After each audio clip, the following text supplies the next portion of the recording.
So if all of a sudden you're then telling your body, oh, I would also like some energy to train here as well, you're just going to confuse your brain. Your whole entire being is going to freak out because you're not giving it one simple direction. Imagine you were in a car, right? And all of a sudden your sat nav went go left, go right, go up, go down.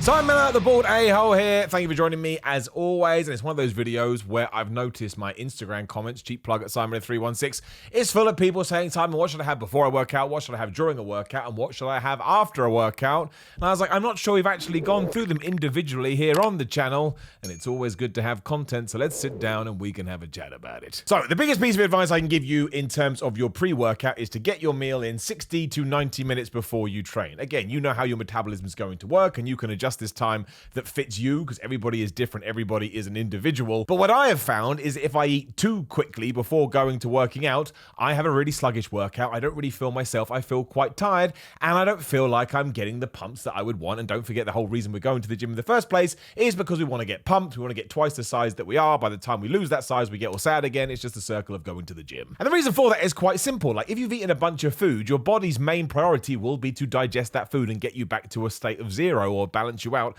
or whatever you want to call it. So if all of a sudden you're then telling your body, oh, I would also like some energy to train here as well, you're just going to confuse your brain. Your whole entire being is going to freak out because you're not giving it one simple direction. Imagine you were in a car, right? And all of a sudden your sat nav went go left, go right, go up, go down. You would just freak out and you would crash the car. Now, it's not as bad when you do that to your own physique, your own body, but it is a similar kind of thing. I mean, it's kind of a crazy analogy, but hopefully it lets you see how it can work. So that's why you want to ensure that your body has dealt with this food and then it's using the energy in order to push you through the gym. And it really does happen. There was a long old time, maybe a 2-3 month stretch when I was really busy and I was kind of just wolfing down food and going to the fitness palace of love. And I was like, why are my workouts not clicking, man? I'm not strong. I'm kind of struggling. I'm not as focused. And I honestly put it down to the fact that my body was like, look, I'll get to your energy in a minute, you absolute bald idiot. But you put this food in me, I've got to deal with this first. And because of all that too, I would actually recommend having a smaller meal before you do work out. Some people obviously like to eat a tremendous amount because they think energy, and that is true to a certain extent. But it's really not that much of a problem. I think people worry because they're like, oh, I need to get this many calories in. And if I have a smaller meal before I work out, how the hell am I going to get my calories in? Well, it's nice and simple.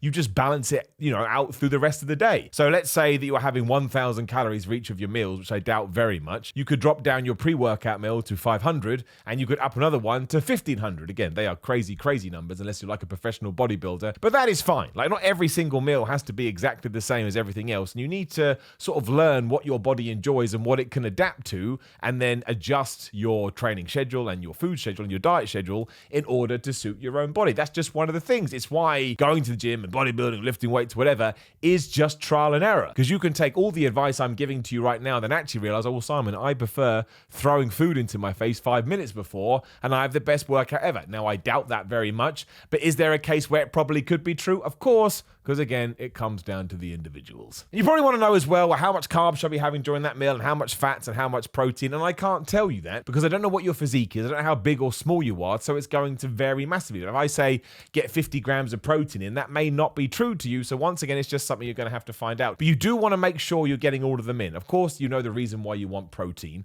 You want carbohydrates because that's going to be your energy source, but there's a reason you want fats as well, even though everybody's like, oh no, I can't eat fat because I'll get fat, even though that's not really how it works. Now, of course, again, you want the carbs because that's going to be your energy, but what you also want to do is ensure that you get a steady insulin response from those carbohydrates because the more balanced and even killed it can be, the less likely you are to fall into muscle protein breakdown territory. Like, you want to stay anabolic, right? That's the key word. You want to stay as anabolic as possible, especially when you're lifting weights, and this is a great way to do it. And that's when fat comes in too. Now, you don't need a bunch of fat, but even if you just take in a teeny weeny little bit of fat, that's going to stop these carbohydrates being digested as quickly as you want, meaning not only will you have more energy throughout your training session, but once again, you'll be keeping those insulin levels balanced and where you need to be. So yeah, that's a nice and simple way to do it in terms of what you're eating. It can be any of your meals. It can be the classic chicken, white and green. Maybe you're having a protein wrap. Maybe you're having one of these, more adventurous foods groups that you're able to have. Again, it's not just a one-stop shop that you need to figure out. Now, when you get to your intra part of your workout, or when you're actually working out, some people don't need anything. If you just want to sip on a water, or maybe you get a Lucozade or something, of course, be careful with that because it's got carbohydrates in it and calories. That's absolutely fine.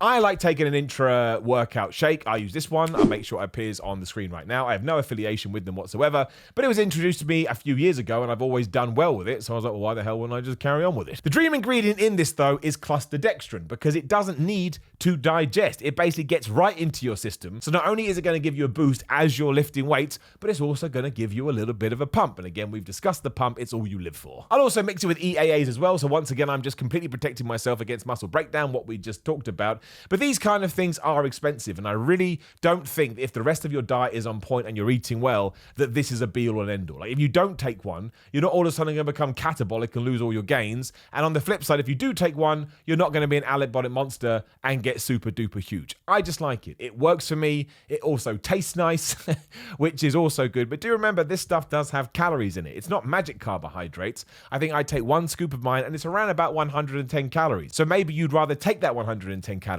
and put it at the end of the day when you're super hungry. And that's perfectly acceptable as well. I just like it because it gives me a nice good boost throughout my workout, and it makes me happy. To be completely honest, it puts a smile on my face. What you don't need to do, though, is eat as you are training. Somebody in the gym the other day was honestly, I think, eating steak or lamb or something from a Tupperware as they were on the bench.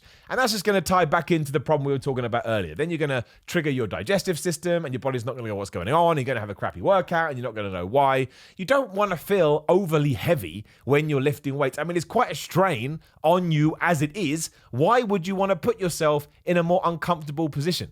It's also just weird, to be completely honest. When you spy across the gym and there's someone eating out of Tupperware, you're like, this ain't the place, pal. Give it a minute. Which moves us into the post-workout stuff, and we have talked about this more, I guess, because it's more popular, because people obviously buy into the anabolic window, which is as long as you eat within 30 minutes and you get a high sugary carbohydrate source and a bunch of protein, you will have then established the fact you're having the best workout ever. Now, this is not true. There are areas where you probably do want to get in sugary carbohydrates, whatever you want to call it, high GI carbohydrates and protein, in the sense, if you're training fasted, right, which lots of people do nowadays, they get up in the morning and they just go to the gym, which is absolutely fine, then you probably want to eat as quickly as possible, so again, you don't enter muscle protein breakdown, so on and so forth.